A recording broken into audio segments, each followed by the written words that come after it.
আপোনালোকৰ জৰিয়তে আমি জনাবলৈ পাই সুখী হৈছোঁ যে আপোনালোকে জানি নিশ্চয় সুখী হ'ব। আগন্তুক 14 এপ্ৰিল 2025 সোমবাৰে ডবকা ADC মেমৰিয়েল প্ৰাংগণত এদিনীয়া কাৰ্যসূচীৰে অৰ্থাৎ ৰাতিপুৱা 10 বজাৰ পৰা আবেলি 5 বজালৈ উত্তৰ পূৰ্ব ভাৰতৰ প্ৰথম আমিৰ শৰীয়ত তথা প্ৰাক্তন বিধায়ক তথা বদরপুর মাদ্রাসার প্রাক্তন অধ্যক্ষ শেখুল হাদিস হজরত মৌলানা আব্দুল জলিল চৌধুরী রহমতুল্লাহ আলাইহির জীবন আদর্শ সম্পর্কে এক সেমিনার আলোচনা চক্র অনুষ্ঠিত হব। এই আলোচনাত সভাপতিত্ব কৰিব উত্তর পূর্ব ভারতের মহামান্য আমির শরীয়ত হজরত মৌলানা ইউসুফ আলী সাহেব দামাত বরকাত। লগতে উপস্থিত থাকিব নেপাল জমিয়ত উলামার সভাপতি হজরত মৌলানা খালিদ সিদ্দিকী সাহেব। ইয়াৰ উপৰিও মুখ্য অতিথি হিচাপে উপস্থিত থাকিব হুজাই ৰবীন্দ্ৰনাথ ঠাকুৰ বিশ্ববিদ্যালয়েৰ উপাচাৰ্য অধ্যাপক মানবেন্দ্ৰ দত্ত চৌধুৰী মহাশয়। ইয়াৰ উপৰিও উপস্থিত থাকিব অসম জমিয়ত উলামাৰ সন্মানীয় সভাপতি হজৰত মৌলানা মুস্তাক আহমদ আনফৰ কাসিমি সাহেব। ইয়াৰ উপৰিও অন্যান্য উত্তৰ পূৰ্ব ভাৰতৰ বিভিন্ন বিশিষ্ট শিক্ষাবিদ আলিম উলামা আৰু বুদ্ধিজীৱীসকল উপস্থিত থাকিব। এই সম্পৰ্কে এক অভ্যৰ্থনা সমিতি গঠন কৰা হৈছে। এই অভ্যৰ্থনা সমিতিৰ জৰিয়তে ইতিমধ্যে তাৰ প্ৰস্তুতি আলোচনা চক্ৰৰ প্ৰস্তুতি ইতিমধ্যে তুংগত তোলা হৈছে। আমাৰ অভ্যৰ্থনা সমিতিৰ সভাপতি হজরত মৌলানা আতাউর রহমান মাজার ভুইয়া সাহেব প্রাক্তন বিধায়ক তথা উত্তর পূর্ব ভারতের এমআরডি শরীয় নবাদুত তামিরের সাধারণ সম্পাদক কার্যকরী সভাপতি হজরত মৌলানা হজরত ডাক্তার খালিকুজ্জামান চৌধুরী সাহেব, সম্পাদক হজরত মৌলানা ইবাদুর রহমান সাহেবকে আদি করে এক বহল ভিত্তিক এক অভ্যৰ্থনা কমিটি গঠন কৰা হৈছে। এই আলোচনা চক্ৰখনক সাফল্যমণ্ডিত কৰিবৰ কাৰণে অভ্যৰ্থনা সমিতিয়ে দিনে নিশাই কাম কৰি আছে।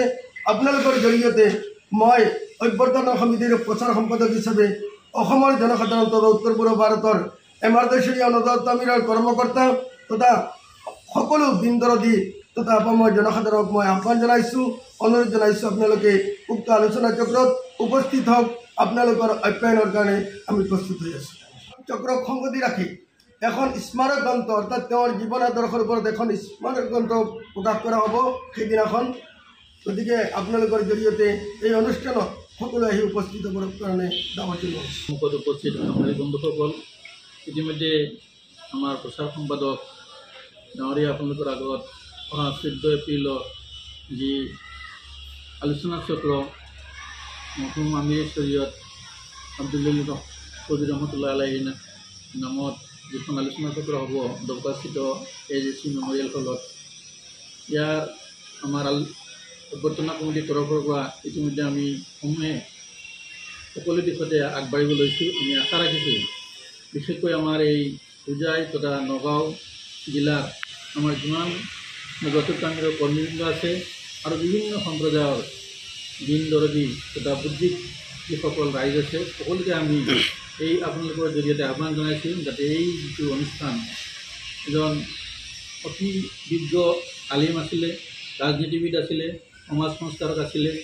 আমি সৰুৰে পৰা তেওঁক দেখিছিলোঁ। আজি বৰ্তমান প্ৰজন্মই তেওঁক লগ পোৱা নাই। তেওঁলোকৰ জানিবলগীয়া বহুতখিনি আছে আৰু ইয়াতে ইতিমধ্যে প্ৰকাশ কৰা হৈছে যে এখন তেওঁৰ জীৱনৰ ওপৰত এখন গ্ৰন্থ উন্মোচন কৰা হ'ব।